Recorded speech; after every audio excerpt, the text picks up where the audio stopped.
हमें आज के क्लास में एक नया चैप्टर शुरू करना है जो कि है आपके बुक का चैप्टर नंबर 21। एसबीपीडी किताब अगर आपके पास है, इसके सिंह राइटर है, तो उसका चैप्टर नंबर 21 जो कि है फाइनल अकाउंट। क्या नाम है जी? Final account. ये आपके चैप्टर का नाम है। फाइनल अकाउंट का मतलब हिंदी अर्थ इसका होता है अंतिम खाता। क्या अर्थ होता है? अंतिम खाता। तो जल्दी से सभी लोग कॉपी निकाल लीजिए, पेन निकाल लीजिए और चलिए इसके बारे में समझना शुरू करते हैं, लिखना शुरू करते हैं। ठीक है सर? तो चलिए, क्या होता है ये अंतिम खाता? क्या होता है ये अंतिम खाता, इसकी चर्चा करते हैं, है ना। फाइनल अकाउंट क्या होता है और ये अकाउंटिंग प्रोसेस में कहां आता है, ये सारी बातें हम लोग जानते हैं। चलिए, तो देखिए, इसमें कुछ भी हम फाइनल अकाउंट के बारे में बताने से पहले एक बार शुरू से शुरू करते हैं अकाउंटिंग को। जरा बताइएगा, अकाउंटिंग आप लोग जानते हैं ना सर? अकाउंटिंग सीखने के लिए सबसे पहले एक बिजनेस का होना जरूरी है, बोलो। और उस बिजनेस में क्या होना चाहिए, बोलो ना। उस बिजनेस में एक ट्रांजैक्शन होना चाहिए। क्या होना चाहिए? ट्रांजैक्शन, यानी कि एक व्यवसाय होना चाहिए और उस व्यवसाय में लेन देन होना चाहिए। क्लियर है बात? इसमें तो किसी को दिक्कत नहीं। और जब ये लेन देन होता है तो इस लेन देन को हम लोग क्या करते हैं सर? इस ट्रांजैक्शन को हम लोग रिकॉर्ड करते हैं। बताओगे कहां रिकॉर्ड करते हैं? कहां रिकॉर्ड करते हैं सर? जर्नल में रिकॉर्ड करते हैं। कहां रिकॉर्ड करते हैं? जर्नल में रिकॉर्ड करते हैं। मतलब अगर आपसे कोई पूछता है कि जर्नल क्यों बनाते हैं, तो क्या कहोगे? क्या कहोगे? जर्नल क्यों बनाते हैं? बिजनेस के ट्रांजैक्शन को रिकॉर्ड करने के लिए, यानी व्यवसाय के लेन देन को लिखने के लिए। जब एक बार ट्रांजैक्शन रिकॉर्ड हो जाता है, यानी लिख लिया जाता है, तो उसके बाद उसको क्या करते हैं? क्या करते हैं बोलो ना? क्लासिफाई करते हैं। क्या करते हैं? क्लासिफाई करते हैं, यानी अलग अलग करते हैं। और ये क्लासिफाई कहां होता है? तो ये क्लासिफाई होता है लेजर में। बोलो, कोई दिक्कत किसी को? ये क्लासिफाई कहां होता है? लेजर में। मतलब अगर आपसे कोई पूछे कि लेजर क्यों बनाते हैं, तो क्या बताओगे? जर्नल में रिकॉर्ड हुए ट्रांजैक्शन को क्लासिफाई करने के लिए, यानी अलग अलग करने के लिए, और अलग अलग करके उनका हिसाब किताब जानने के लिए, उनका अलग अलग बैलेंस जानने के लिए। मतलब जर्नल एंट्री में जितने भी अकाउंट हम लोगों ने रिकॉर्ड किया है, उन सभी अकाउंट का हिसाब कितना कितना है, मतलब कैश का कितना बैलेंस है, बैलेंस जानने के लिए हम सभी अकाउंट का क्या जानना चाहते हैं? बैलेंस जानना चाहते हैं। और इसलिए जर्नल में जितने भी ट्रांजैक्शन रिकॉर्ड हुए हैं, उन सबको अलग अलग करेंगे, सारे अकाउंट को अलग अलग करेंगे और सबका बैलेंस पता करेंगे। सबका बैलेंस पता करेंगे। और बैलेंस जानने का मतलब बीडी बैलेंस। बैलेंस का मतलब बीडी बैलेंस। तो लेजर में सारे के सारे बीडी बैलेंस से जब निकल के आ जाते हैं, सीडीबीडी जानते हो ना? लेजर का सीडीबीडी जानते हो ना? तो जब सारे के सारे बैलेंसेज आ जाते हैं, तो उसके बाद क्या होता है सर? लेजर हमारा बन के तैयार हो जाता है। और जब लेजर एक बार बन के तैयार हो जाता है, तो उसके बाद क्या करते हैं हम लोग? अरे क्लासिफाई करने के बाद क्या करते हैं? वेरी गुड, समराइज करते हैं। कोई दिक्कत किसी को? क्या करते हैं? समराइज करते हैं। क्या करते हैं? समराइज करते हैं। मतलब उसको अलग अलग जो चीजें हम फैला के रखे हैं लेजर में, अलग अलग अकाउंट बना के रखे हैं, उन सबको एक जगह लाते हैं, एक पेज पर लाते हैं और सबको चेक करते हैं कि जो भी काम अभी तक हमने किया है अकाउंटिंग में, मतलब जर्नल बनाने का काम और लेजर बनाने का काम जो हम लोगों ने अभी तक किया है, क्या वो सब कुछ ठीक है कि नहीं है। ये चेक कहां होता है? ट्रायल बैलेंस में। कहां चेक होता है सर? ट्रायल बैलेंस में। तो समराइजिंग प्रोसेस में सबसे पहले जो हम लोग बनाते हैं वो क्या है? Trial balance. यानी अगर आपसे कोई पूछता है कि ट्रायल बैलेंस क्यों बनाते हैं, तो कहोगे कि ट्रायल बैलेंस हम लोग जो भी जर्नल और लेजर बनाए हैं उसके बैलेंसेज को चेक करने के लिए कि जो भी बैलेंस आया है वो सब कुछ ठीक है कि नहीं, जो भी अभी तक अकाउंटिंग हमने किया है वो सब कुछ ठीक है कि नहीं।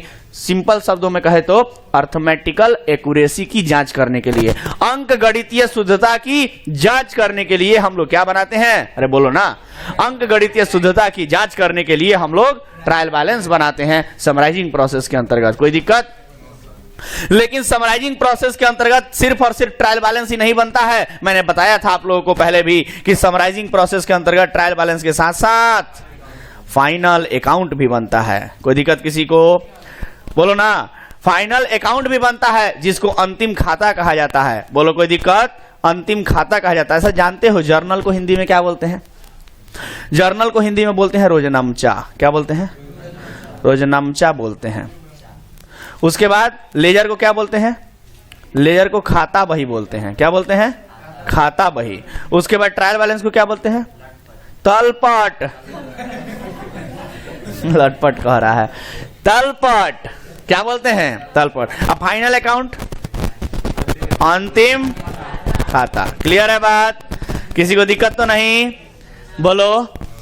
तो ये हो गया आपका कि एक व्यवसाय होता है, व्यवसाय में लेन देन होते हैं, उन लेन देनों का रोजनामचा बनाया जाता है। रोजनामचा बनाने के बाद उनका बही खाता बनाया जाता है। बही खाता बनाने के बाद उनको चेक किया जाता है, जांच किया जाता है, अंक गणितीय शुद्धता की जांच की जाती है तलपट में। और जब अंक गणितीय शुद्धता की जांच तलपट में हो जाती है तो फिर उनका हम अंतिम खाता बना देते हैं। और अंतिम खाता में हमें रिजल्ट पता चलता है कि हमारा बिजनेस कैसा चल रहा है, हमारा व्यवसाय कैसे चल रहा है, मतलब व्यवसाय में प्रॉफिट या लॉस हो रहा है या कितना हो रहा है ये पता चलता है। यानी कि लाभ हानि की जांच होती है और हमारे बिजनेस का परिस्थिति कैसा है, बिजनेस का औकात कैसा है, किस पोजीशन पे है हमारा बिजनेस, ये सारी की सारी बातें कहां पता चलती हैं? फाइनल अकाउंट में पता चलती हैं। क्लियर है बात?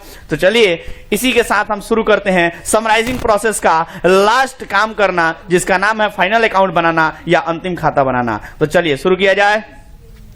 मेरे कहने का अर्थ यह था कि सर आप लोग जानते हो फाइनल अकाउंट पढ़ने जा रहे हो, ठीक है, बट ये अकाउंटिंग प्रोसेस में कहां आता है? क्या अकाउंटिंग प्रोसेस में आता भी है कि नहीं आता है ये जान लीजिए, और आता है तो कहां आता है ये भी जान लीजिए, है कि नहीं सर?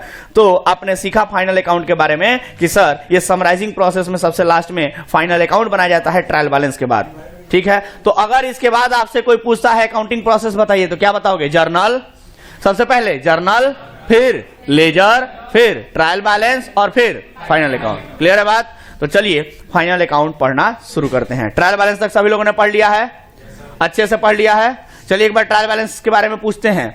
ट्रायल बैलेंस में जो भी अकाउंट्स को हम लोग दिखाते थे, नेम ऑफ अकाउंट्स को, उनको डेबिट या क्रेडिट में दिखाना होता था। तो बताइए कौन कौन से आइटम्स को डेबिट में दिखाते थे और कौन कौन से आइटम्स को क्रेडिट में दिखाते थे? एसेट और एक्सपेंस को डेबिट में दिखाते थे और लायबिलिटी, कैपिटल और इनकम को क्रेडिट में दिखाते थे। कोई डाउट किसी को? बोलो, कोई डाउट किसी को? नहीं ना सर? तो चलिए शुरू करते हैं फाइनल अकाउंट इसके साथ ही। फाइनल अकाउंट, जल्दी से सभी लोग फिर से हेडिंग बना लेंगे। टॉपिक का नाम हम लोग पढ़ने जा रहे हैं फाइनल अकाउंट। फाइनल अकाउंट जिसको कहते हैं अंतिम खाता। जैसे कि नाम से यह स्पष्ट है कि फाइनल अकाउंट का मतलब अंतिम खाता है। एक बात बता दें कि साथ साथ लिखते चलिएगा, बाद में कोई कहेगा कि सर ऊपर से थोड़ा दिखा दीजिए तो समझ लिए नहीं मिलेगा फिर, ठीक है। और कोई नोट्स वगैरह भी शेयर नहीं किया जाएगा, क्योंकि क्लास में आप बैठे हैं तो सिर्फ और सिर्फ नौटंकी मत कीजिए बैठ के। सभी लोग देख रहे हैं कि कुछ लोग नहीं लिख रहे हैं, सब लोग लिखना शुरू कीजिए साथ साथ, सब लोग साथ साथ लिखना शुरू करेंगे। जल्दी लिखेंगे, फास्ट लिखेंगे, मेरे साथ लिखते चलेंगे और समझते चलेंगे। चलिए तो ध्यान दीजिए, फाइनल अकाउंट की हम बात कर रहे थे। फाइनल अकाउंट क्या मतलब होता है? अंतिम खाता। ये अंतिम खाता क्या होता है सर? आइए जानते हैं अंतिम खाता क्या होता है, यानी फाइनल अकाउंट क्या होता है। तो सबसे पहले हम ये आपको बताना चाहेंगे कि फाइनल अकाउंट यानी अंतिम खाता को एक और नाम से जाना जाता है। एक और नाम से जाना जाता है, जानते हो? फाइनल अकाउंट को एक और नाम से जाना जाता है जिसको कहते हैं, क्या कहते हैं सर? तो फाइनल अकाउंट को एक और नाम से जाना जाता है और उसको कहते हैं फाइनेंशियल स्टेटमेंट। फाइनेंशियल स्टेटमेंट के नाम से भी जाना जाता है। फाइनल अकाउंट को फाइनेंशियल स्टेटमेंट के रूप में भी, स्टेटमेंट के नाम, फाइनेंशियल स्टेटमेंट के नाम से भी जाना जाता है। तो अब ये फाइनल अकाउंट या फाइनेंशियल स्टेटमेंट क्या होता है सर? आइए जानते हैं। फाइनल अकाउंट या फाइनेंशियल स्टेटमेंट क्या होता है सर? आइए जानते हैं। तो लिखेंगे फाइनेंशियल स्टेटमेंट के बारे में कि क्या है फाइनेंशियल स्टेटमेंट। तो लिखेंगे द स्टेटमेंट एक ऐसा स्टेटमेंट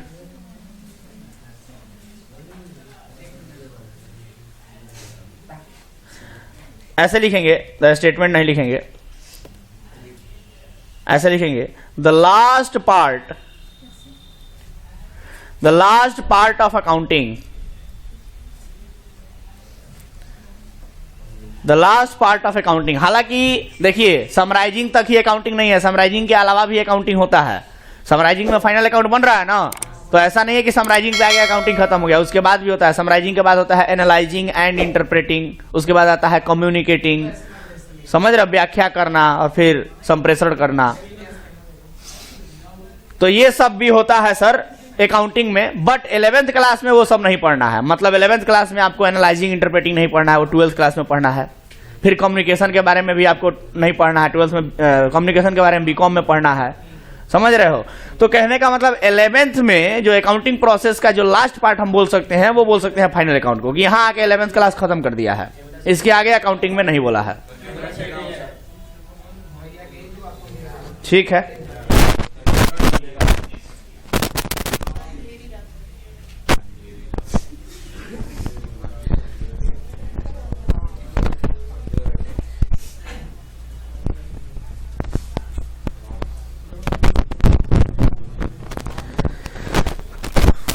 चलो ध्यान दो। तो लास्ट पार्ट ऑफ अकाउंटिंग की हम बात कर रहे थे, किस तरह से लास्ट पार्ट है ये समझ में आया। अभी लास्ट पार्ट है अकाउंटिंग का, which the last part of accounting which shows, जो दिखाता है, क्या दिखाता है sir, which shows the financial, which shows the financial performance, which shows the financial performance and which shows the financial performance and financial position of the business, financial performance and financial position of the business। मतलब business का, व्यवसाय का financial performance बताता है कि business हमारा perform कैसे कर रहा है, काम कैसे कर रहा है, और बिजनेस का फाइनेंशियल पोजीशन बताता है। पोजीशन बताने का मतलब स्थिति बताता है कि हमारे व्यवसाय का स्थिति कैसा है, मतलब व्यवसाय काम कैसे कर रहा है और व्यवसाय का स्थिति इस समय कैसा है। समझ रहे हो बात। ये चीजें हम लोग मतलब व्यवसाय का परफॉर्मेंस, परफॉर्मेंस माने काम कितना अच्छा कर रहा है या कितना बुरा कर रहा है, मतलब ग्रोथ हो रहा है कि हम लोग नीचे जा रहे हैं, मतलब कहने का अर्थ है कि प्रॉफिट हो रहा है कि लॉस हो रहा है बिजनेस में। इस बात की पता चलती है, कहां पता चलता है ये बात, फाइनल अकाउंट में। और उसके साथ साथ फाइनेंशियल पोजीशन का भी पता चलता है, और फाइनेंशियल पोजीशन का अर्थ है बिजनेस का स्थिति पता चलता है कि बिजनेस किस स्थिति में अभी है। मतलब ये फाइनेंशियल स्टेटमेंट जो है ये दो चीजों के लिए दिखाया जाता है, एक तो फाइनेंशियल परफॉर्मेंस के लिए और दूसरा फाइनेंशियल पोजीशन के लिए। दो चीजों के लिए दिखता है, फाइनेंशियल परफॉर्मेंस के लिए और फाइनेंशियल पोजीशन के लिए। लॉजिक समझ गए। ये दो चीजों के लिए दिखता है फाइनेंशियल स्टेटमेंट। क्लियर है बात। तो आइए सर, ये फाइनेंशियल परफॉर्मेंस और फाइनेंशियल पोजीशन किस प्रकार से दिखता है आइए बनाते हैं। तो हमने कहा अभी तक कि जो ये फाइनेंशियल स्टेटमेंट है, फाइनेंशियल स्टेटमेंट या सिंपल शब्दों में कहे तो फाइनल अकाउंट, ये दो चीजों को दिखाता है। कितने चीजों को दिखाता है बोलो, कितने चीजों को दिखाता है जी, दो चीजों को दिखाता है। एक को हम बोलते हैं फाइनेंशियल परफॉर्मेंस, तो दूसरे को बोलते हैं फाइनेंशियल पोजीशन। बोलो कोई दिक्कत। एक को बोलते हैं फाइनेंशियल, बोलो ना, फाइनेंशियल परफॉर्मेंस यानी बिजनेस हमारा परफॉर्म कैसे कर रहा है, और दूसरे को बोलते हैं फाइनेंशियल पोजीशन। अच्छा, ऊपर जो आप लोगों ने लिखा था डेफिनेशन, एक मिनट ध्यान देना। ऊपर जो आपने लिखा था financial last part of accounting, जो डेफिनेशन आपने लिखा है, जरा उसको एक बार एक नजर देखिएगा। The last part of accounting which shows the financial performance and financial position of the business, यहां लास्ट में जोड़ लीजिए, is called financial statement. Clear है बात।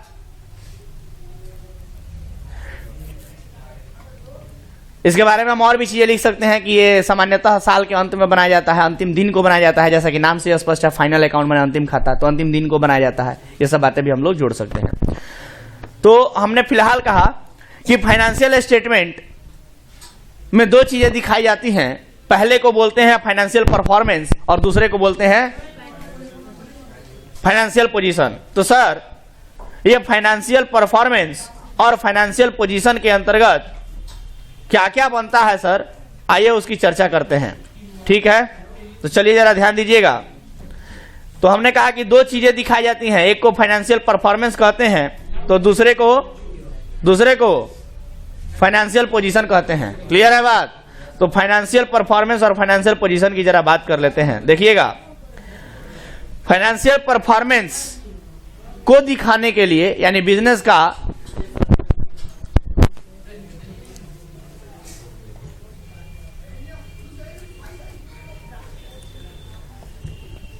का फाइनेंशियल परफॉर्मेंस दिखाने के लिए हम लोग एक स्टेटमेंट बनाते हैं जिसको इनकम स्टेटमेंट कहा जाता है। क्या कहा जाता है? इनकम स्टेटमेंट कहा जाता है। और इनकम स्टेटमेंट जैसा कि नाम से स्पष्ट है, इनकम दिखाता है, मतलब आय दिखाता है कि कितना आय कमा रहा है। और आप लोगों ने मैचिंग कंसेप्ट पढ़ा है कि जब आय दिखाएगा तो उसको खर्चों के साथ मैच भी किया जाएगा, जिसका रिजल्ट या तो प्रॉफिट या तो लॉस निकल के आएगा। तो यहां इनकम स्टेटमेंट में मैचिंग प्रिंसिपल काम करता है और इस वजह से हमें या तो प्रॉफिट या लॉस निकल के आता है इनकम स्टेटमेंट में। और दूसरा है फाइनेंशियल पोजीशन। तो फाइनेंशियल पोजीशन की अगर हम बात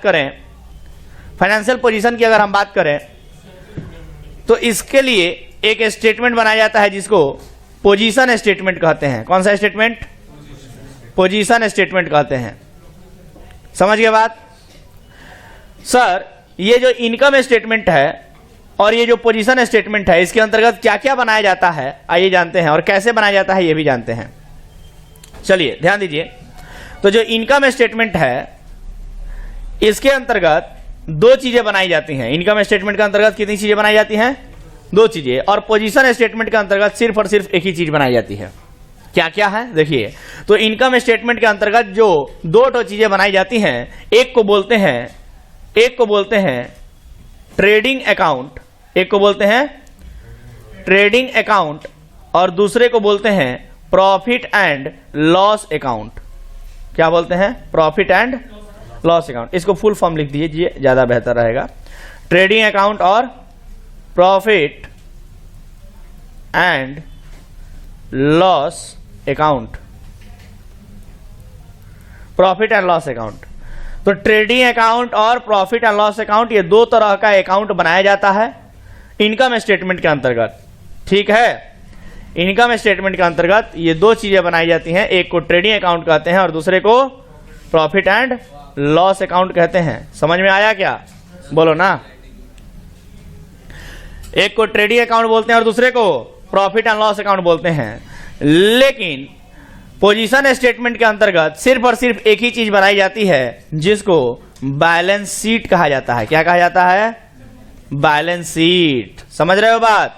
बैलेंस शीट कहा जाता है। अब ये बैलेंस शीट क्या होता है, प्रॉफिट एंड लॉस अकाउंट क्या होता है, ट्रेडिंग अकाउंट क्या होता है, पूरे फाइनल अकाउंट चैप्टर में हमें इन्हीं तीनों शब्दों के बारे में सीखना है। पूरे फाइनल अकाउंट चैप्टर में इन्हीं तीन शब्दों के बारे में सीखना है। पहला है ट्रेडिंग अकाउंट, दूसरा है प्रॉफिट एंड लॉस अकाउंट और तीसरा है बैलेंस शीट। यही तीन चीजें हम लोगों को पूरे फाइनल अकाउंट में सीखना है, चाहे फाइनल अकाउंट का पहला चैप्टर हो चाहे फाइनल अकाउंट का दूसरा चैप्टर हो।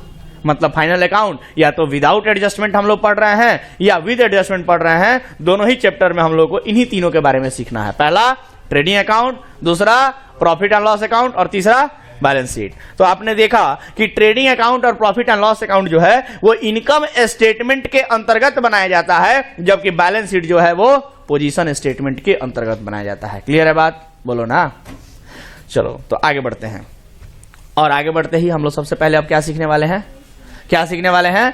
ट्रेडिंग अकाउंट क्या होता है, क्यों बनाते हैं, कैसे बनाते हैं, और फिर उससे संबंधित सवाल करेंगे हम लोग। फिर उसके बाद शुरू करेंगे प्रॉफिट एंड लॉस अकाउंट और फिर बैलेंस शीट। ये पूरा समय लगेगा, एक दिन का हिस्सा हम नहीं बोल रहे हैं कि एक ही दिन में सब पढ़ाई होगा। एक दिन में ट्रेडिंग अकाउंट हो जाए वही बहुत है। ठीक है, तो चलिए सबसे पहला शुरू करते हैं ट्रेडिंग अकाउंट। शुरू किया जाए तो जल्दी से हेडिंग बनाओ, ट्रेडिंग अकाउंट। ट्रेडिंग अकाउंट को हिंदी में हम लोग बोलते हैं व्यापारिक खाता। क्या बोलते हैं? ट्रेडिंग का मतलब होता है व्यापारिक और अकाउंट का मतलब खाता। तो व्यापारिक खाता कहा जाता है ट्रेडिंग अकाउंट को हिंदी में, ठीक है। और ये व्यापारिक खाता क्या होता है, ट्रेडिंग अकाउंट क्या होता है, आइए जानते हैं डिटेल में, है ना। चलिए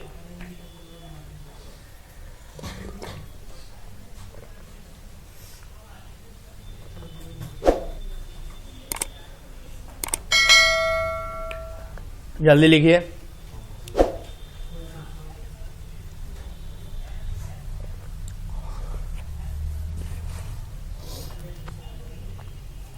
आगे बढ़े। चलिए ध्यान दीजिए। तो बात कर रहे हैं ट्रेडिंग अकाउंट की। तो ट्रेडिंग अकाउंट क्या होता है और क्यों बनाते हैं, आइए देखते हैं। तो आप देखिए जरा ऊपर जो हम फिगर बना रखे हैं, जरा ऊपर फिगर को देखिएगा। तो आपने देखा है कि ट्रेडिंग अकाउंट जो है और प्रॉफिट एंड लॉस अकाउंट वो कहां से निकलता है, कहां से निकलता है, अरे बोलो ना। ट्रेडिंग अकाउंट और प्रॉफिट एंड लॉस अकाउंट कहां से निकलता है, इनकम स्टेटमेंट से। तो क्या ऐसे नहीं बोल सकते हो कि ट्रेडिंग अकाउंट इनकम स्टेटमेंट का फर्स्ट पार्ट है, पहला हिस्सा है, बोल सकते हो। तो trading account is the first part of income statement, बोल सकते हो ऐसा। तो चलो लिखना शुरू करो मेरे साथ। लिखेंगे ट्रेडिंग अकाउंट यानी व्यापारिक खाता इज द फर्स्ट पार्ट यानी पहला हिस्सा है किसका, ऑफ, बोलो किसका, इनकम स्टेटमेंट का। Trading account is the first part of income statement, income statement का पहला हिस्सा है, इनकम स्टेटमेंट का पहला हिस्सा है। Trading account is the first part of income statement which shows, जो दिखाता है, मतलब कि क्यों हम लोग बनाते हैं वो भी जान लीजिए। विच शोज, जो हमें दिखाता है, क्या दिखाता है सर, ये ट्रेडिंग अकाउंट हमें क्या दिखाता है, तो which shows the gross profit, क्या, ग्रॉस प्रॉफिट और gross loss of the business, यानी कि ट्रेडिंग अकाउंट इनकम स्टेटमेंट का पहला हिस्सा है, पहला पार्ट है, फर्स्ट पार्ट है, जिसको बनाया जाता है क्योंकि वो हमें क्या दिखाता है, क्या दिखाता है, या तो ग्रॉस प्रॉफिट दिखाता है या तो ग्रॉस लॉस दिखाता है। सर प्रॉफिट और लॉस तो हम लोग समझ रहे हैं, है ना। कमाई ज्यादा होगा तो प्रॉफिट होगा, कमाई कम होगा, खर्चा ज्यादा होगा तो लॉस होगा। लेकिन ये ग्रॉस प्रॉफिट और ग्रॉस लॉस क्या होता है, प्रॉफिट लॉस तो समझ में आता है, लेकिन ये ग्रॉस का क्या अर्थ है, ग्रॉस प्रॉफिट ग्रॉस लॉस का क्या अर्थ है, आइए जानते हैं। ट्रेडिंग अकाउंट बना करके सीखेंगे कि ग्रॉस प्रॉफिट किसे कहते हैं, ग्रॉस लॉस किसे कहते हैं, समझ रहे हो बात। चलो, तो ट्रेडिंग अकाउंट के बारे में आपने अभी डेफिनेशन के रूप में जाना कि ट्रेडिंग अकाउंट इनकम स्टेटमेंट का फर्स्ट पार्ट है जो हमें दिखाता है कि ग्रॉस प्रॉफिट और ग्रॉस लॉस कितना है बिजनेस का, समझ गए बात। तो आइए जानते हैं ट्रेडिंग अकाउंट के बारे में एक और लाइन लिख लो। देखो अभी हमने कहा कि ग्रॉस प्रॉफिट या ग्रॉस लॉस, मतलब सिंपल शब्दों में कहें तो प्रॉफिट या लॉस जानने के लिए बनाया जाता है, बोल सकते हैं ऐसा। तो प्रॉफिट और लॉस आता कैसे है सर, एक तरफ इनकम को लिखेंगे, एक तरफ एक्सपेंसेज को लिखेंगे, बोलो ना। एक तरफ आय लिखेंगे कितना हुआ है इनकम, एक तरफ खर्चों को लिखेंगे और फिर इनकम को खर्चों के साथ मैच किया जाएगा। अगर इनकम ज्यादा निकला तो प्रॉफिट निकल के आएगा और फिर अगर खर्चा ज्यादा निकला इनकम से तो लॉस निकल के आएगा। यही है ना प्रोसेस। तो कहने का अर्थ मेरा यह है कि हम लोग इनकम को लिख रहे हैं, एक्सपेंसेज को लिख रहे हैं, रिजल्ट के रूप में या तो प्रॉफिट निकल के आ रहा है नहीं तो लॉस निकल के आ रहा है। Sir expense, loss, income, gains, यही सब शब्द लिख रहे हैं ना। तो आप लोगों से पूछना चाहेंगे कि बताइए कि वो अकाउंट जिसमें हम लोग इनकम, एक्सपेंसेज, लॉसेज, इनकम्स और गेन्स को लिखते हैं उसे कौन सा अकाउंट कहते हैं, बोलो ना। कौन सा अकाउंट कहते हैं, कौन सा अकाउंट, अरे भाई personal account, real account, nominal account में बताना है। इन तीनों में कौन सा अकाउंट कहते हैं, नॉमिनल अकाउंट कहते हैं। भुला गए हो सब, नहीं तो बोला करो, नहीं भुलाए हो तो बोला करो। पर्सनल अकाउंट, रियल अकाउंट और नॉमिनल अकाउंट में से कौन सा अकाउंट है ये, कौन सा अकाउंट है जिसमें हम लोग एक्सपेंस, लॉस, इनकम और गेन्स को दिखाते हैं, नॉमिनल अकाउंट है। तो ट्रेडिंग अकाउंट में भी तो यही एक्सपेंस लॉस इनकम गेन्स ना दिखाया जा रहा है। तो क्या ट्रेडिंग अकाउंट को नॉमिनल अकाउंट नहीं कह सकते हो? तो कह सकते हैं। तो लिखेंगे it is a nominal account. Nominal account को हिंदी में क्या बोलते हैं? यस, नाम मात्र खाता, है ना, नाम मात्र खाता। समझ गए बात? नाम मात्र खाता कहते हैं सर। ट्रेडिंग अकाउंट एक नॉमिनल अकाउंट है, नॉमिनल अकाउंट को हिंदी में नाम मात्र खाता कहते हैं। तो आइए सीखते हैं कि ट्रेडिंग अकाउंट कैसे बनाया जाता है। ठीक है, फॉर्मेट सीखते हैं, फॉर्मेट ऑफ ट्रेडिंग अकाउंट। चलिए ध्यान दीजिए, फॉर्मेट अगला हेडिंग हो जाएगा, format of trading, format of trading account, यानी ट्रेडिंग अकाउंट यानी व्यापारिक खर्च का फॉर्मेट कैसे होता है, कैसे फॉर्मेट बनाया जाता है। तो आइए सीखते हैं। हाँ जी, चलो ध्यान दो। लिखेंगे जिस किसी के भी बिजनेसमैन के बुक में हमें ये ट्रेडिंग अकाउंट बनाना होगा, उस बिजनेसमैन का नाम सबसे पहले ऊपर लिखा जाएगा, जैसे कि बाकी सब में लिखते थे इन द बुक्स ऑफ करके, है ना, in the books of dash dash dash. वहां पे अगर बिजनेसमैन या बिजनेस का नाम दिया होगा तो नाम लिख देंगे, और क्या बना रहे हैं उसके नीचे लिखा जाता है। जैसे कि ट्रेडिंग अकाउंट बना रहे हैं तो नीचे लिखा जाएगा ट्रेडिंग अकाउंट, और फिर उसके नीचे लिखा जाएगा डेट। तो आइए सीखते हैं कैसे लिखा जाता है। ऊपर कर दे इसको। चलिए ध्यान दीजिए, लिखेंगे यहां पर लिखेंगे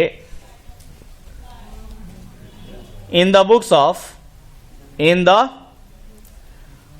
ऑफ, किसके बुक में बना रहे हैं, उस बिजनेसमैन या बिजनेस का नाम, किसके बुक में बना रहे हैं, उस बिजनेसमैन या बिजनेस का नाम लिख देंगे, और क्या बना रहे हैं, ट्रेडिंग अकाउंट बना रहे हैं। क्या बना रहे हैं, ट्रेडिंग अकाउंट बना रहे हैं, तो ट्रेडिंग अकाउंट लिख देंगे। और ये सामान्य तौर पे साल के अंत में बनाया जाता है। कब बनाया जाता है, साल के अंत में। तो लिखा जाएगा फॉर द ईयर इंडेड। क्या लिखा जाएगा, फॉर द ईयर इंडेड, और जो भी साल का अंत होगा वो डेट यहां लिख दिया जाएगा ब्रैकेट में।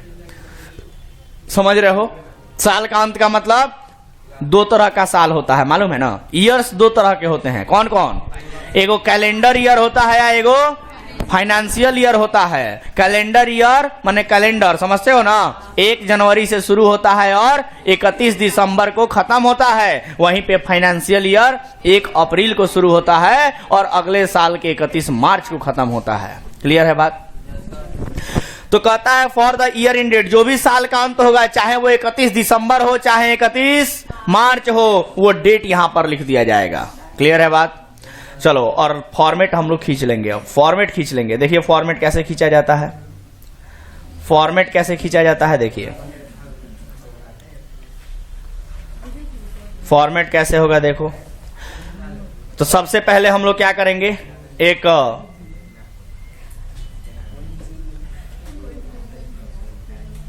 यहां पर टी शेप अकाउंट खींच लेंगे हम लोग, टी शेप बना लेंगे इसको हम लोग। ठीक है,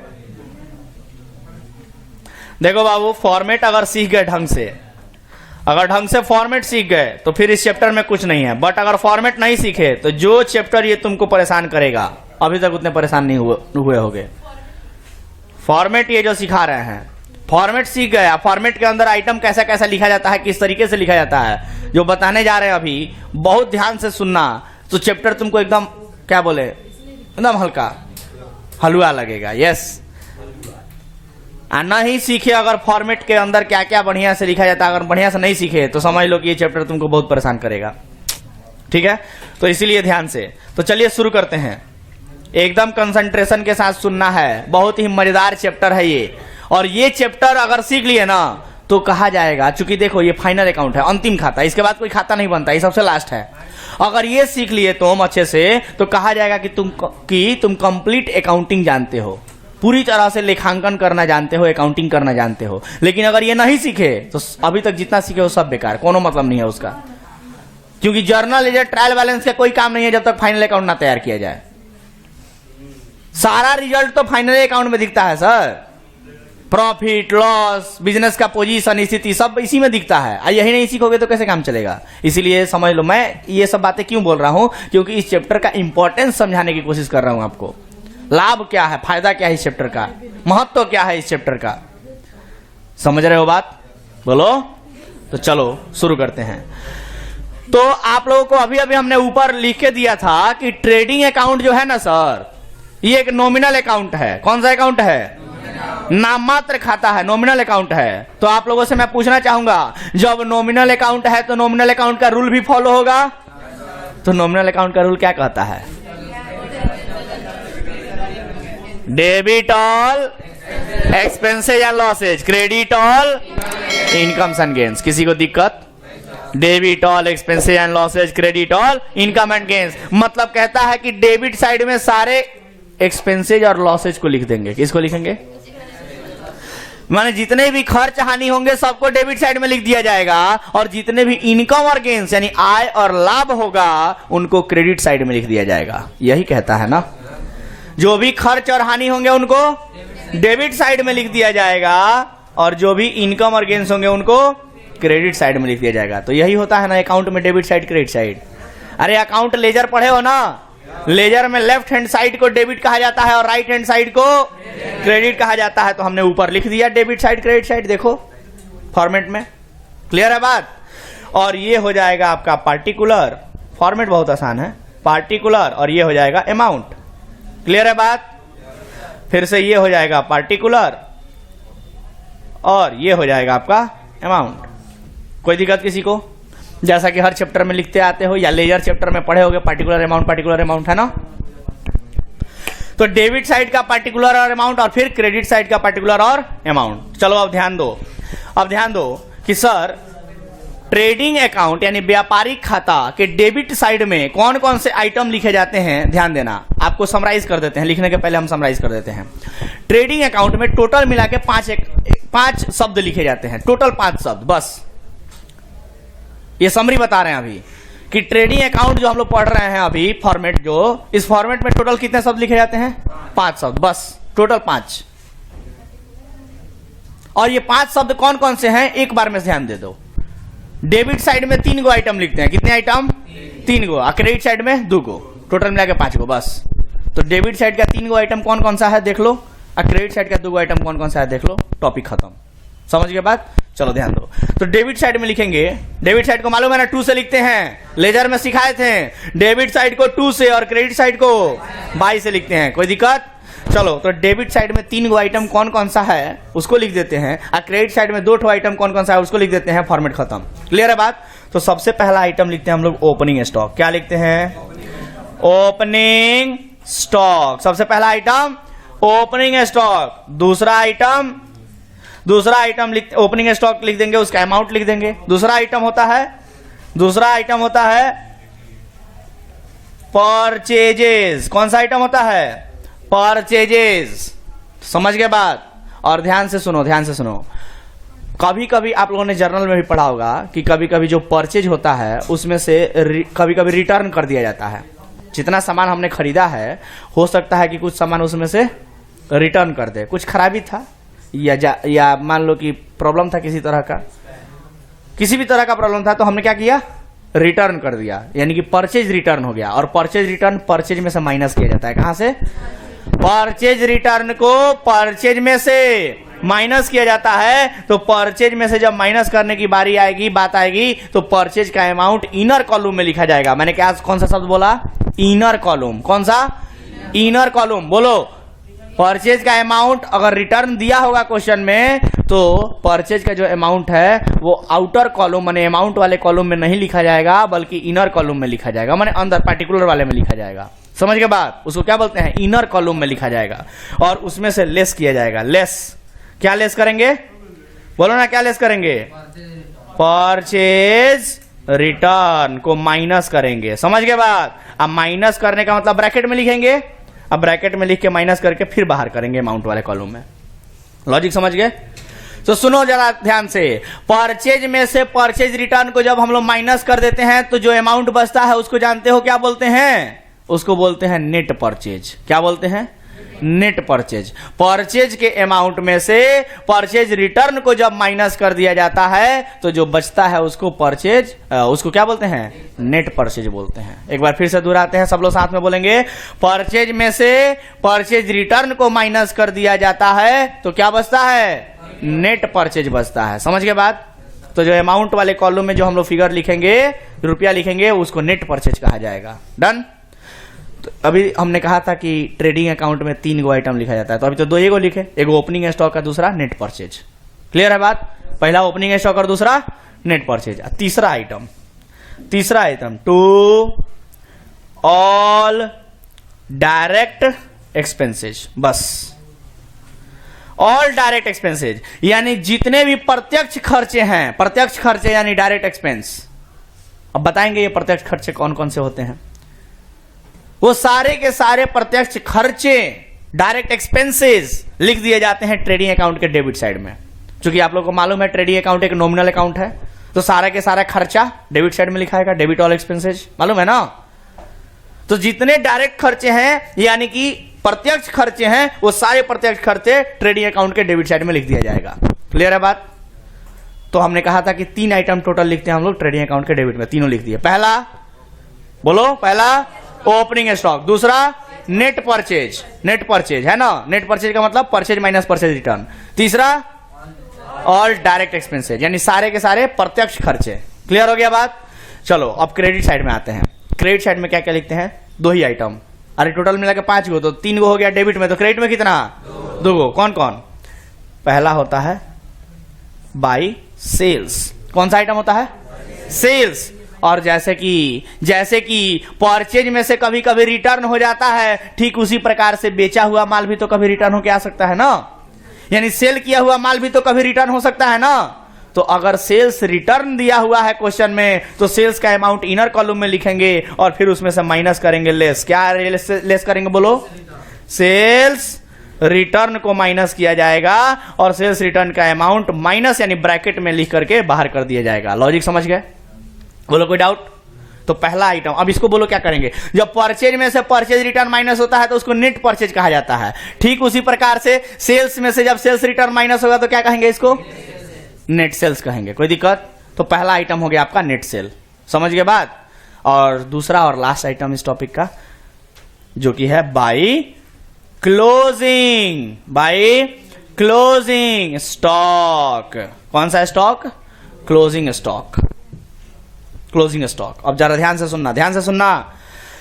ओपनिंग स्टॉक को डेबिट साइड में लिखे हैं। सबसे पहले डेबिट साइड में कौन सा आइटम है? ओपनिंग स्टॉक डेबिट साइड में, क्लोजिंग स्टॉक क्रेडिट साइड में। क्लियर है बात? तो डेबिट साइड में 3 गो आइटम कौन कौन सा है? Opening stock, net purchase, direct expenses. खत्म। बोलो कौन कौन सा आइटम है डेबिट साइड में? Opening stock, net purchase, direct expenses. खत्म। क्रेडिट साइड में 2 गो आइटम कौन कौन सा है? नेट सेल्स और दूसरा क्लोजिंग स्टॉक। टॉपिक खत्म। अब सुनो ध्यान से। नेट सेल्स देख रहे हो? इनकम है ना, तो इनकम को क्रेडिट साइड में लिखे हैं। इनकम को कहां लिखे हैं?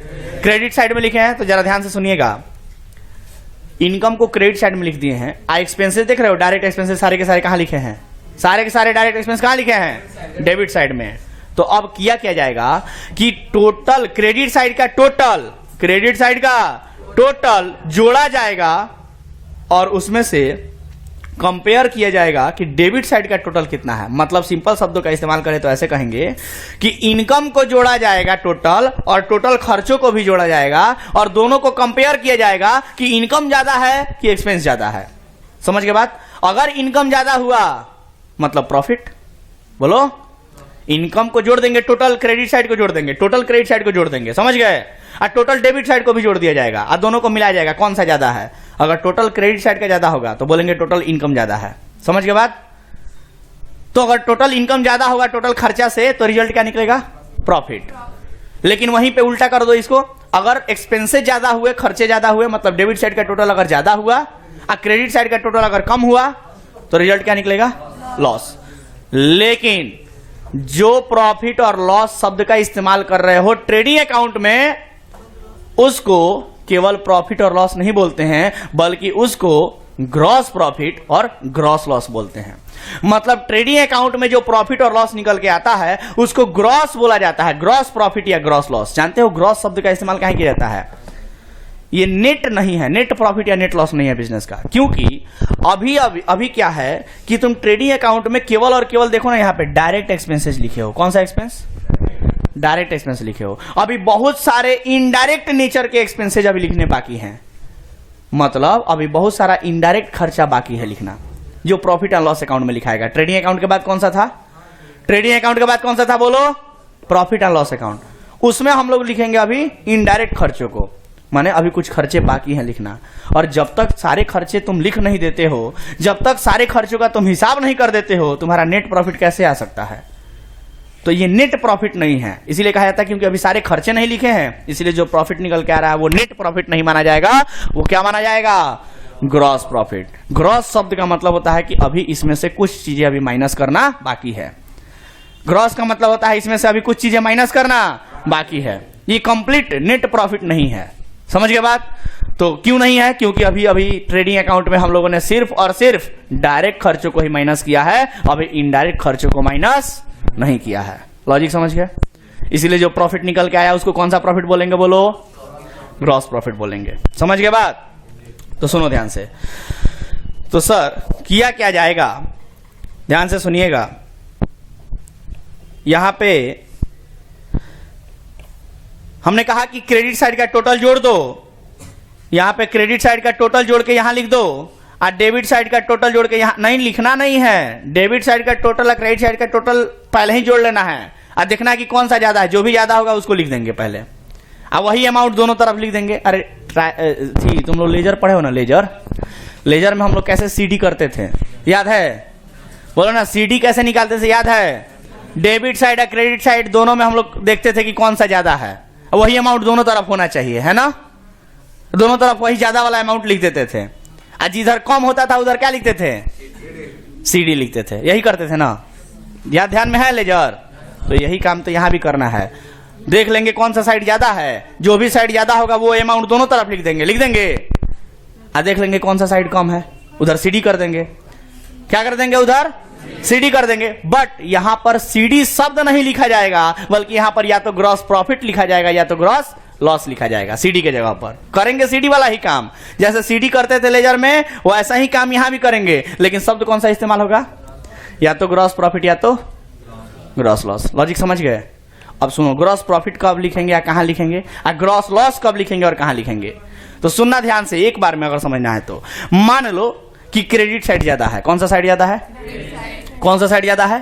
क्रेडिट साइड ज्यादा है। तो मान लो अगर क्रेडिट साइड ज्यादा है, इसका मतलब इनकम ज्यादा है। अगर क्रेडिट साइड ज्यादा है तो सीडी किधर होगा बोलो? डेबिट साइड होगा। तो डेबिट साइड में आके लिखेंगे 2, लेकिन क्रेडिट साइड ज्यादा है का मतलब इनकम ज्यादा है। इनकम ज्यादा है तो रिजल्ट क्या निकलेगा? प्रॉफिट। और उस प्रॉफिट को क्या कहा जाएगा? Gross profit. लेकिन लिखेंगे ग्रॉस प्रॉफिट कहां? डेबिट साइड में। डेबिट साइड में क्यों लिखेंगे? क्योंकि अभी तो बताए हैं सीडी कहां लिखते हैं? जिधर कम होता है, तो कम डेबिट साइड में है ना, तो डेबिट साइड में जाके लिखेंगे 2 ग्रॉस प्रॉफिट। समझ में आया? जितना अमाउंट होगा उतना अमाउंट यहां पर लिख दिया जाएगा। Done sir? अब एक बात हमको तुम लोग बताओ, इसका उल्टा भी तो सोचो जरा। मान लो डेबिट साइड ज्यादा था, मान लो डेबिट साइड ज्यादा था, तो डेबिट साइड का टोटल हम लोग दोनों तरफ लिख देंगे। डेबिट साइड का टोटल दोनों तरफ लिख देंगे, और जब डेबिट साइड का टोटल दोनों तरफ लिख देंगे, अगर डेबिट साइड का टोटल ज्यादा है, मतलब खर्चे ज्यादा हैं, तो रिजल्ट क्या निकलेगा? Gross loss. लेकिन अब डेबिट साइड ज्यादा है तो सीडी किधर होगा? क्रेडिट साइड में। और क्रेडिट साइड में आके लिखेंगे बाई ग्रॉस लॉस। क्या लिखेंगे? By gross loss. Logic clear हुआ कि ग्रॉस प्रॉफिट कब और कैसे लिखेंगे और कहां लिखेंगे, और ग्रॉस लॉस कब और कैसे और कहां लिखेंगे? क्लियर हुआ? बोलो ना। अगर क्रेडिट साइड ज्यादा हुआ तो डेबिट साइड में आके लिखेंगे 2 ग्रॉस प्रॉफिट। अगर डेबिट साइड ज्यादा हुआ तो क्रेडिट साइड में आके लिखेंगे बाई ग्रॉस लॉस। कंफ्यूजन दूर? तो ये है आपका ट्रेडिंग अकाउंट।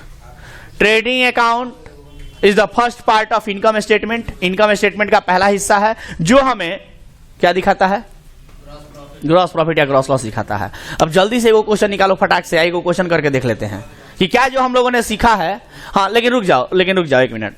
ये क्वेश्चन हम लोग नहीं हड़बड़ी में नहीं करना है। क्वेश्चन करने से पहले हमने कहा कि यहाँ पर जितने भी ऑल डायरेक्ट एक्सपेंसेज हैं, ऑल डायरेक्ट एक्सपेंसेज यानी जितने भी प्रत्यक्ष खर्चे हैं वो सब ट्रेडिंग अकाउंट के डेबिट साइड में लिखे जाएंगे। तो सर ये डायरेक्ट एक्सपेंसेज होते क्या है और डायरेक्ट एक्सपेंसेज में कौन कौन से एक्सपेंसेज आते हैं, आइए उनके बारे में पहले जान लेते हैं। क्योंकि क्वेश्चन पढ़ेंगे हम लोग तो क्वेश्चन में डायरेक्ट एक्सपेंस करके लिखा नहीं होगा आइटम, बल्कि आइटम लिखा होगा, आपको पहचानना होगा कि ये डायरेक्ट एक्सपेंस है कि नहीं है, तभी तो यहां लिखोगे। अरे लॉजिक समझ में आ रहा है क्या? पीछे बात खत्म नहीं होगा तुम्हारा। जाओ क्लास में बैठ के फोन चला रहे हो तो बाहर जाके उठ पिक करो उसको।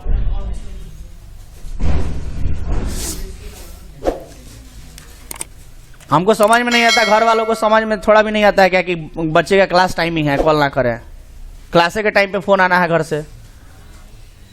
हम बाहर गए थे पढ़ने दिल्ली तो मेरे गार्जियन रात में फोन करते थे 8 बजे के बाद, क्योंकि पता था कि 7 बजे तक तो क्लास में बिजी होगा। सुबह से शाम तक क्लास चलता है। सीए जब कर रहे हो, सीएमए करोगे, सीएस करोगे ना, 8-8 घंटे 10-10 घंटे का क्लास चलता है। बड़ी डिग्री है ना तो बड़ा पढ़ाई भी होता है, 1 घंटा 2 घंटा से नहीं होता है काम। तो सुबह से शाम तक क्लास में तो कोई काम भी होगा ना, जरूरी भी होगा तो सीधे रात को ही फोन आना है, तय है कि रात को ही फोन आना है। सोचो दिन भर क्लास में आदमी रहता था, एक फोन जो गलती से आ जाए फोन पे। अब मजे की बात तो ये है कि टीचर अगर क्लास में गलती से किसी को फोन उठाते देख ले, फिर देखिए उसका व्यवस्था क्या होगा। तब ये सब मतलब डिसिप्लिन मैनेज करने लंबे समय तक करते करते तब जाके कोई बड़ा डिग्री हासिल होता है, तब जाके हम लोग एक लीजेंड आदमी बनते हैं, एक मतलब बड़े लाखों रुपए कमाने वाले आदमी बनते हैं। ये डिसिप्लिन मेंटेन करने के बाद, कठिन परिश्रम मेहनत करने के बाद, पढ़ाई करने के बाद तब जाके कहीं बड़ी डिग्री हासिल होती है, बड़ा पैसा आता है। तो हम घर वालों को भी ये मैसेज देना चाहेंगे, आप लोग भी जाके बताइएगा कि क्लास टाइम पे फोन ना करें। जरूरी है तो 1 घंटा बात कर देंगे तो क्या हो जाएगा, 1 घंटा में कुछ बिगड़ तो नहीं जाएगा। इतनी भी कौन सी इमरजेंसी हो गई जो 1 घंटा बात नहीं हो सकता है। चलो ठीक है, समझते हैं। आजकल मान लो शादी ब्याह का माहौल है, थोड़ा सा लगन चल रहा है आजकल, तो हो सकता है कोई कुछ जरूरी काम पड़ जाए। आज भर है ना, तो मान लो लगन से संबंधित किसी के घर है तो काम धंधा पड़ सकता है, तो फोन है, अरे भाई 1 घंटा बात कर देंगे तो कौन सा शादी रुक जाएगा। मान लो कोई सामान लेके घर जाना है, 1 घंटा बाद लेके जाएंगे तो शादी रुक जाएगा। अभी सुबह सुबह ठीक है। चलो इस पर आप लोग को भी ये बातें समझनी होंगी सर, क्योंकि देखिए कुल मिला जुला के ना लाइफ आपका है। घर वाले धीरे से साइड होकर निकल जाएंगे क्या बोल के, अरे पढ़ता नहीं था तो क्या करे, अपना लाइफ आपने बिगाड़ लिया। घर वाले आपका जिम्मेदारी थोड़ी उठाएंगे, जिंदगी भर आपका जिम्मेदारी उठाएंगे घर वाले, भूल जाइए। अभी 2-4 साल 2-4 साल का बात है सर, 2-4 साल बाद देखिए आपकी क्या स्थिति होगी। 2-4 साल बाद ग्रेजुएशन पास हुई है ना खाली, उसके बाद देखिए क्या होता है।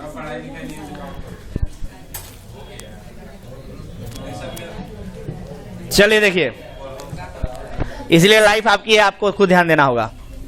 तो आइए हमने कहा कि सर डायरेक्ट एक्सपेंसेज में कौन कौन से एक्सपेंसेज आते हैं जरा एक बार जान लेते हैं, ताकि जब क्वेश्चन बनाने के लिए हम लोग चले तो आराम से क्वेश्चन बने।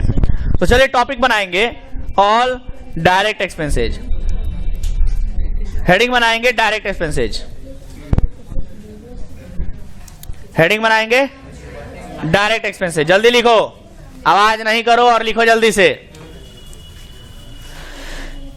ये डायरेक्ट एक्सपेंसेज कौन होते हैं सर, सुनिएगा।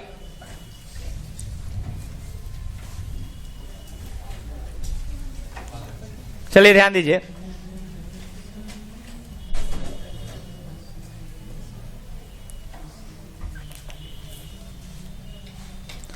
तो डायरेक्ट एक्सपेंसेज कौन कौन से होते हैं सर? सबसे पहले तो ये जानिए कि डायरेक्ट एक्सपेंस यानी प्रत्यक्ष खर्च। डायरेक्ट एक्सपेंस का मतलब प्रत्यक्ष खर्च। ये प्रत्यक्ष खर्च होता क्या है, ये प्रत्यक्ष खर्च होता क्या है, यानी डायरेक्ट एक्सपेंस क्या होता है, तो समझिएगा। आप लोगों को हम बिजनेस की थोड़ी दुनिया दिखाना चाहते हैं, जरा ध्यान दीजिएगा, बिजनेस की दुनिया समझिएगा। होता यूं है कि जब कोई एक बिजनेस को माल बेचना होता है पैसे कमाने के लिए, तो सबसे पहले वो माल खरीद के लाएगा तब ना बेचेगा, बोलो ना। तो ध्यान देना,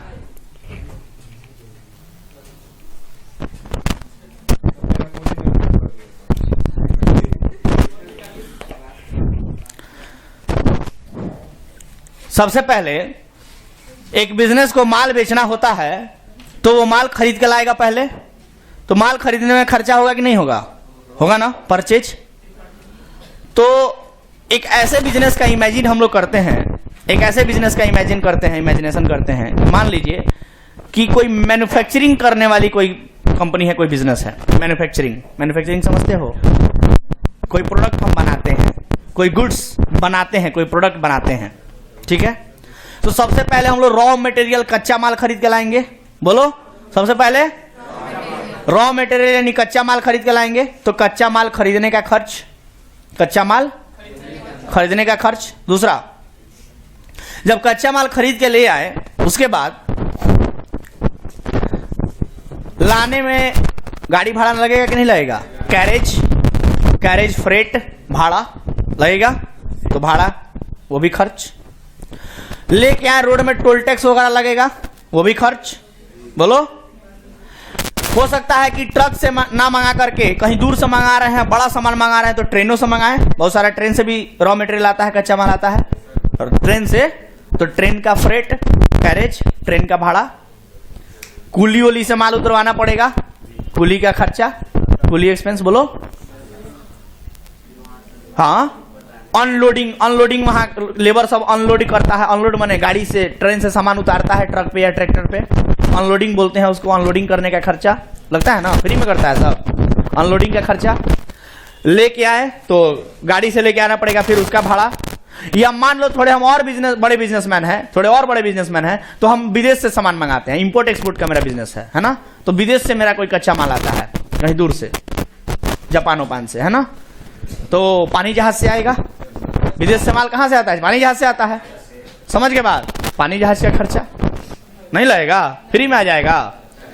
पानी जहाज का शिपमेंट एक्सपेंस लगेगा ना, शिप बोलते हैं उसको, शिप माने पानी जहाज। शिपमेंट का खर्चा। एरोप्लेन से माल थोड़ी आता है, मान लो एरोप्लेन से भी आता है, तो एविएशन एक्सपेंस कह देंगे उसको। कहने का मतलब अभी लाने का खर्चा है ये। लेके आएंगे, मान लो पानी जहाज से सामान आया तो बंदरगाह पर उतरेगा, तो बंदरगाह पर रखने का सामान, रखने का भी खर्चा देना पड़ता है। बड़े बड़े कंटेनर होते हैं, कंटेनर मालूम है? कंटेनर बड़े बड़े बॉक्स टाइप के, उसमें सामान रखा जाता है सुरक्षित रहे, उसका भी खर्चा देना पड़ता है, रेंट। कंटेनर वहां पे एगो टैक्स लगता है, एक्साइज ड्यूटी, कस्टम ड्यूटी उसको बोलते हैं, एक्साइज या कस्टम बोलते हैं। समझ के बाद वो भी खर्चा। लेके आए गाड़ी, वहां से फैक्ट्री तक लाने का खर्चा, गाड़ी भाड़ा देना पड़ेगा, बीच में टोल टैक्स वगैरह लग सकता है, उसका खर्चा। अब सामान लेकर के हम लोग चाहे ट्रक से, चाहे ट्रेन से, चाहे शिप से, पानी जहाज से, जैसे भी सामान मंगाए हैं लेके आ गए हम लोग फैक्ट्री में। तो खरीदना और खरीदने के बाद उसको लाने का टोटल खर्चा, ये सब डायरेक्ट एक्सपेंस है। ये सब क्या है? डायरेक्ट एक्सपेंस है। अब हम लोग खरीद के लेके आ गए हैं, फैक्ट्री में आ गया हमारा सामान, और फैक्ट्री में आने के बाद अब फैक्ट्री में उसको क्या करेंगे हम लोग? प्रोसेसिंग करेंगे। प्रोसेसिंग करने का मतलब वो रॉ मटेरियल खरीद के लाए हैं ना, कच्चा माल खरीद के लाए हैं ना जी, उसको प्रोसेस कर करके मशीनों से, और क्या बनाएंगे? जो भी प्रोडक्ट हम बना रहे होंगे उसको बनाएंगे, फिनिश प्रोडक्ट बनाएंगे। कच्चा माल से तैयार माल बनाएंगे, उसको रॉ मटेरियल से फिनिश प्रोडक्ट बनाएंगे, फिनिश गुड्स बनाएंगे। क्लियर है बात? तो फिनिश गुड्स बनाने के लिए फैक्ट्री में कुछ काम करना पड़ेगा ना, फैक्ट्री में काम करना पड़ेगा ना। जैसे फैक्ट्री में जो भी मशीनें हैं उनको चलाने के लिए, पहले तो एक बात बताओ, फैक्ट्री में सामान रखने के लिए अलग से गोडाउन रखना पड़ेगा, गोडाउन का खर्चा। कच्चा माल ला के कहीं तो रखेंगे ना, गोडाउन में रखेंगे तो गोडाउन का खर्चा। अब गोडाउन में खर्चा हो गया तो सुना ध्यान से, गोडाउन का खर्चा के बाद अब फैक्ट्री में क्या करेंगे? लेबर काम करेंगे। फैक्ट्री में क्या करेंगे? लेबर काम करेंगे, तो लेबर को वेजेस देना पड़ेगा, या फैक्ट्री में लेबर्स को सैलरी भी देना पड़ सकता है, तो वेजेस एंड सैलरी। मशीन चलाए जाएंगे तो मशीनों को चलाने का खर्चा, पेट्रोल लगेगा, डीजल लगेगा, ग्रीस वगैरह लगेगा, पावर लगेगा, इलेक्ट्रिसिटी लगेगा मशीनों को चलाने के लिए, ये सब खर्चा। उसके बाद मशीनों का रिपेयर मेंटेनेंस, बीच बीच में मशीनें बिगड़ सकती हैं, तो रिपेयर मेंटेनेंस फैक्ट्री में लगेगा ना। ये सारे के सारे खर्चे हम लोग करेंगे, ये सारे के सारे खर्चे करेंगे फैक्ट्री में। फैक्ट्री का रेंट देंगे, फैक्ट्री का लाइटिंग का खर्चा, फैक्ट्री का पावर का खर्चा, फैक्ट्री से रिलेटेड जितने खर्चे हैं वो सारे के सारे खर्चे डायरेक्ट खर्चे कहे जाएंगे। और ये डायरेक्ट खर्चा और आगे कितना तक जाएगा सर? तो सुनिए, ये डायरेक्ट खर्चा वहां तक जाएगा जब तक कि हमारा रॉ मटेरियल पूरी तरह से फिनिश गुड्स बन के नहीं तैयार हो जाता है। मतलब जब फिनिश गुड्स बन रहा है, जिस समय तक फिनिश गुड्स बनने तक का जितना खर्चा होगा रॉ मटेरियल को खरीदने से लेकर, रॉ मटेरियल को, फिर से बोलो ध्यान से, रॉ मटेरियल को खरीदने से लेकर और उसको फिनिश गुड्स बनाने तक बीच में जितना प्रोसेस हो रहा है, सभी में जितने खर्चे हो रहे हैं वो सारे के सारे खर्चे डायरेक्ट खर्चे यानी डायरेक्ट एक्सपेंस यानी प्रत्यक्ष खर्च कहे जाते हैं। क्लियर हो गया बात?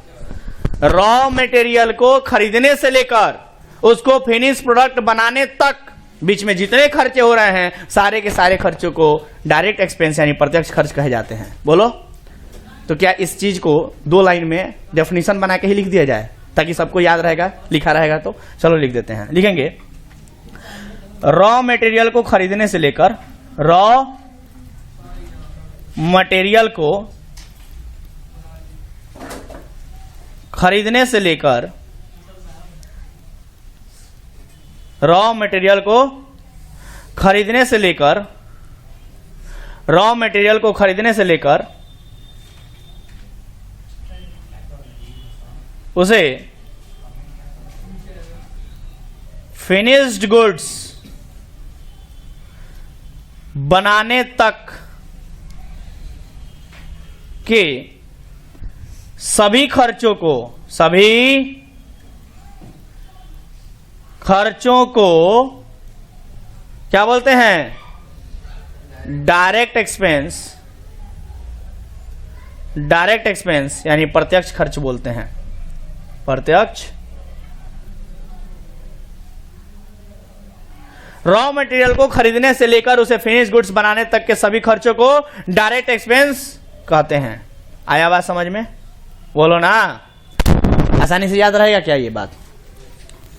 बोलो, कोई दिक्कत? एग्जाम्पल लिख सकते हो आप लाइन से, डायरेक्ट एक्सपेंस का एग्जाम्पल लिख सकते हो? बोलो ना। अभी तो बोले परचेज, परचेज के बाद फ्रेट, कैरेज, है ना, coolie expense, railway freight, toll tax, हाँ, लोडिंग अनलोडिंग, कस्टम, हाँ, उसके बाद फैक्ट्री के खर्चे, factory rent, factory lighting, electricity, wages, power, fuel, ये सब क्या है? डायरेक्ट एक्सपेंस है। लाइन से लिख सकते हो? सुनो ध्यान से जरा। सभी लोग अपने अपने बुक में फाइनल अकाउंट चैप्टर का पेज नंबर निकाल लेंगे, वो जो जिसमें ट्रेडिंग अकाउंट के बारे में फॉर्मेट बना के दिया है। जल्दी कीजिए, लाओ तो बुक लाओ, जल्दी लाओ। देखो पेज नंबर